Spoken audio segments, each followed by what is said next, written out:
first of all, Africa gets almost no attention. And they're also the countries of Africa also are the ones that get hardest hit when the United States and NATO decides to have its dalliances around the world. They are the ones that suffered the most, right? But we don't hear much about it.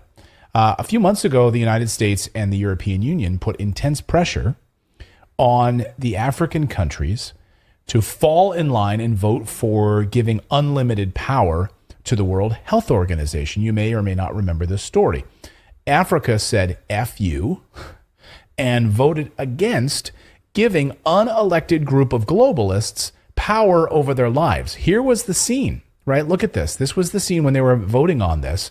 And basically African countries stood up and said, no, thank you. There was applause. There was it got suppressed on social media, but there were a couple of tweets that you could actually see people applauding. So Africa stood up for the whole world and they said, no.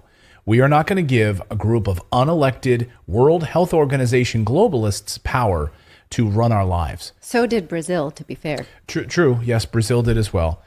And what this would have done would have been awful, right? So the United States and all of these European countries would have handed over power to the World Health Organization so that in the event of another pandemic, which would never happen, right? Then they would consolidate power under one currency. They would tell us all what to do, mandating lockdowns, all sorts of things, right? They would have unified power to dictate, and all of the countries then would listen. And track your movement and mandate vaccines. So let's give it up for Africa for stopping this, at least temporarily, and they told the World Health Organization to go screw themselves. Well, now the U.S. doesn't like all this sovereignty and making its own decisions that Africa is up to. So the United States now has decided to put some pressure on Africa to basically sanction itself against buying any goods or anything else from Russia other than grain and fertilizer. Grain and fertilizer, okay, fine. Here's the New York Times headline. Yes. So now the New York Times is reporting that U.S. Ambassador to the United Nations, Linda Thomas-Greenfield, is warning African countries not to purchase anything from Russia besides grain and fertilizer, or else what? Or else what? You know what? Sanctions. Because we love our sanctions. Our favorite things, right? So you sanction them, or we're going to sanction you, right? Now, you may recall that just a few weeks ago, we reported that African nations they had a conference lately. They published a paper and they said, we need to tap into our own resources of fossil fuel for energy because we are too dependent on foreign imports and therefore too vulnerable to outside influences. This is prime example of that kind of thing, right? So the rest of the world said, no, Africa, you're going the wrong way. Don't use fossil fuels. You'll screw up the environment. Like, it's fine for us to have done that, but you don't start, right? Don't go and use your own oil unless we want it, then give it to us, right? But no, we cannot have African nations making sovereign decisions. We need to reserve the right to tell you what to do. So here's what U.S. Ambassador Thomas Linda Greenfield said when, and we'll go through what she was planning here with this New York Times. In this New York Times piece, it lays it out pretty well. She says, during a visit to Uganda, that countries could buy Russian agricultural products, including fertilizer and wheat. But she added that if a country decides to engage with Russia where there are sanctions, then they are breaking those sanctions. She says, we caution countries not to break those sanctions because then they stand the chance of having actions taken against them. I mean, the audacity. That's a not so veiled threat. Like, you bullies, right? She says that purchasing Russian oil risks sanctions. So if you need fuel, you can't buy it from Russia because you run on fuel in Africa. You run on diesel fuel. You need diesel generators. You know, how else are you going to live, right?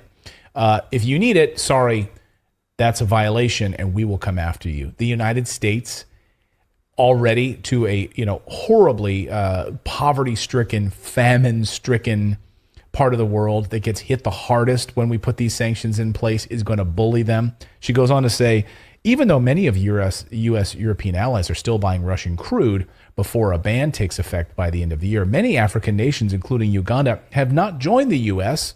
in condemning Russia's invasion of Ukraine. Oh, maybe they're independent and they can make their own decisions, like Serbia. Maybe right? they don't want in on your fight.